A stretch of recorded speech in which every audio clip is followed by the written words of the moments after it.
Amigos televidentes, de esta hora saludamos a Diego Almeida, secretario nacional de la Izquierda Democrática, secretario ejecutivo nacional de la Izquierda Democrática. Bienvenido, Diego, gracias por haber aceptado la invitación a este diálogo. La situación de Egner Recalde, ex Izquierda Democrática, ahora en la palestra pública por supuestamente cobrar o pedir dinero a sus colaboradores, y también con la posibilidad de un juicio penal por el supuesto delito de concusión. Parece ser que la suerte de Egner Recalde está ya echada. Bienvenido, buenas tardes. ¿Cómo estamos? Buenos días, Fernando, gracias por la invitación.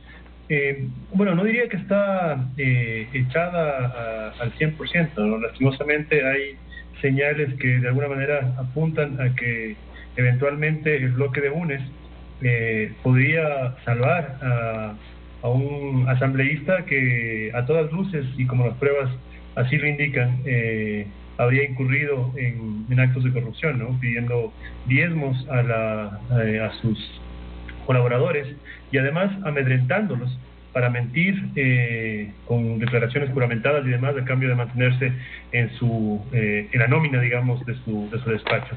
Hay una gran cantidad de elementos irregulares, se han presentado alrededor de 20 pruebas en el juicio, incluido del peritaje, por ejemplo, de los audios. Hay las propias declaraciones de las personas involucradas.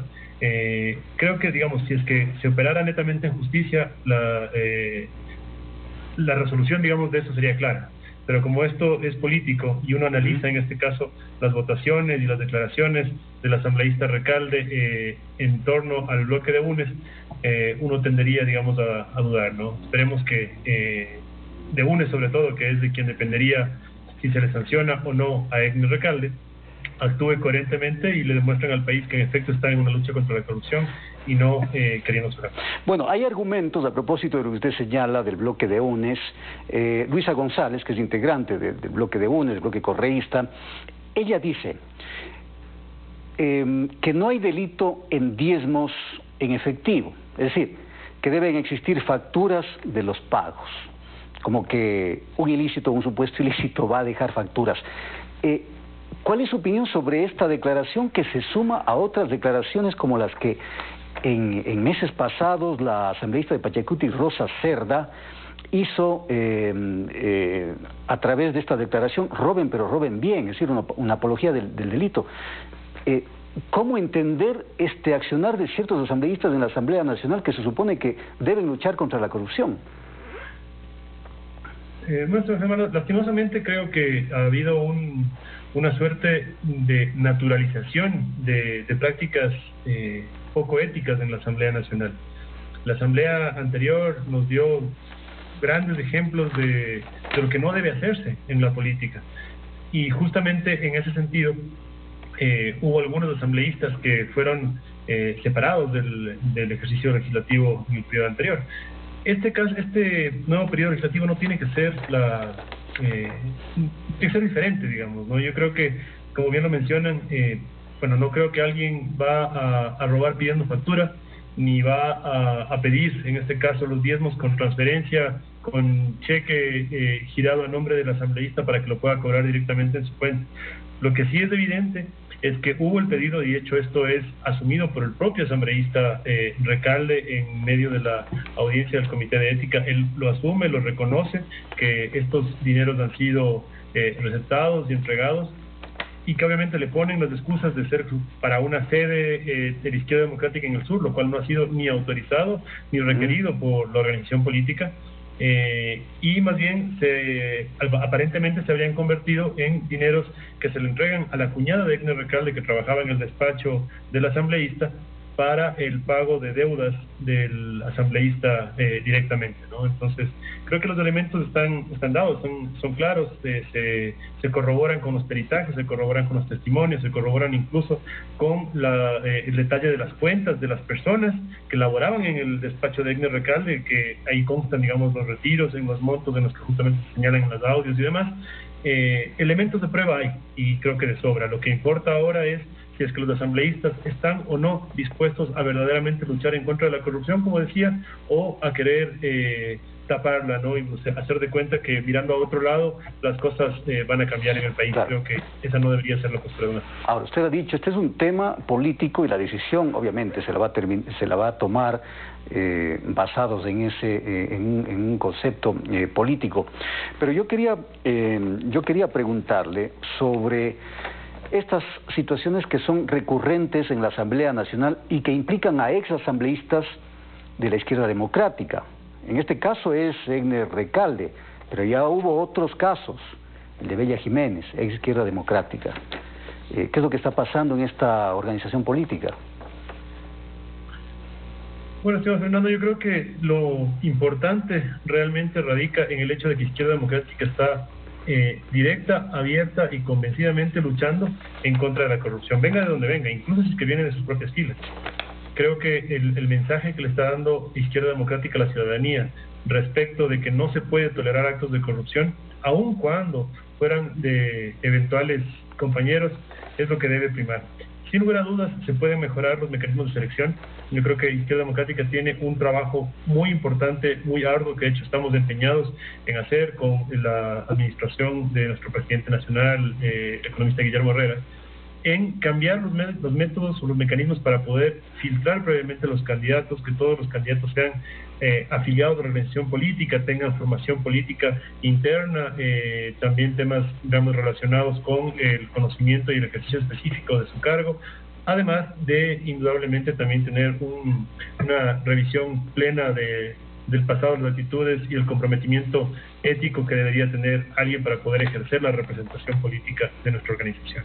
Pero esto sin lugar a dudas nos ha golpeado y creo que a cualquier organización política lo haría, pero estamos dispuestos a asumir esos golpes porque no creemos que la ciudadanía se merece que nosotros salgamos a una campaña electoral a mirar a los ojos diciendo que luchamos en contra de la corrupción cuando al interno pretendemos tapar. Claro, pero bueno, hay quienes manifiestan que la Izquierda Democrática es corresponsable de lo que sucede en la Asamblea. En estos dos casos específicos que yo le menciono, Egner Recalde y también Bella Jiménez. Pero, ¿qué pasó en el caso de Egner Recalde? ¿Cómo fue el proceso de selección de este candidato y a la postre asambleísta por la Izquierda Democrática? ¿Qué falló ahí? Bueno, hay cosas que mejorar, como se decía, ¿no? El asambleísta Egner Recalde, que fue en su momento electo por unas asambleas, digamos, en Pichincha, por el sur de Quito, entra a la Izquierda Democrática, en este caso el proceso de selección o de las primarias, como parte de lo que yo particularmente considero un error al interno en la parte, digamos, de selección de las directivas, que tiene que ver con el generar la apertura de los espacios a todas las minorías, ¿no? Digamos, a las más pequeñas y demás. Él tenía un espacio de una vocalía dentro de la directiva de Pichincha y haciendo presión respecto de ese único voto que él tenía para poder aprobar la totalidad de las candidaturas, digamos, presionó de tal manera que logró tener una candidatura, creo yo, no necesariamente legítima, pero a la larga, digamos, es uno de los temas que lastimosamente, por cómo está concebido el Código de la Democracia y la normativa interna para la elección de candidatos, abrió la puerta a que una persona que supuestamente llevaba 35 años militando en la Izquierda Democrática, que dicho sea de paso, no es que por militar 30 y tantos de años en una organización política uno tenga garantía de la calidad ética y moral de una persona, pero el haber estado 35 años en una organización política no es que necesariamente conduce a que una persona va a llevarse por la vía, digamos, correcta luego en el ejercicio profesional. Esas alertas tenemos que tenerlas más claras para los procesos de elección. Quiero cerrar este diálogo por cuestiones de tiempo. Quiero dejar de lado, Diego, la situación de la Izquierda Democrática frente al gobierno nacional. En días pasados, asambleístas de la ID se reunieron con el presidente en Carondelet, todos muy bien, apretones de manos, supuestos consensos. Al final, en la votación para el tema de la reforma tributaria, asambleístas de la Izquierda Democrática cuestionaron que no se les había hecho caso de puntos que ellos planteaban dentro de esta reforma y al final entró por el Ministerio de la Ley. ¿Qué es lo que está pasando? ¿Cuál va a ser la actitud de la ID frente al gobierno en los próximos días? Bueno, nosotros como organización política le hemos dicho a la ciudadanía desde el día 1 en el que Guillermo Lasso fue electo que nosotros íbamos a tender la mano para poder generar gobernabilidad en el país, porque la ciudadanía lo merece, no por Guillermo Lasso, no por Creo específicamente, y hemos actuado en coherencia. Para cada proceso que ha llegado a la Asamblea Nacional le hemos pedido al presidente de la República, a la ministra de Gobierno y a los ministros de ramo específicamente, reunirnos para poder discutir, para poder darnos, llegar a consensos que permitan tener los apoyos, convencidos de Izquierda Democrática respecto a los proyectos del gobierno. Esto lastimosamente no ha sido del todo acogido. Si bien se han mantenido reuniones y estas reuniones han llevado generalmente a discusiones largas, técnicas, incluso respecto, por ejemplo, de la reforma presupuestaria, respecto, por ejemplo, de la ley económica urgente o la anterior ley que se presentó y que eventualmente fue devuelta al Ejecutivo. En todos los casos tenemos observaciones técnicas muy bien sustentadas y ampliamente debatidas, que lastimosamente luego cuando llegan a oídos del Ejecutivo, lo que recibimos, es excusas por un lado o la manera de justificar el por qué están allí y no necesariamente encontrar, un punto de consenso. ¿Habrá posibilidad Creo que eso pasa factura y a la larga un diálogo sin resultados, pues no es diálogo, ¿no? Muy bien. Habrá posibilidad de hablar de estos y otros temas. Gracias, Diego Almeida, secretario nacional de la Izquierda Democrática. Una pausa.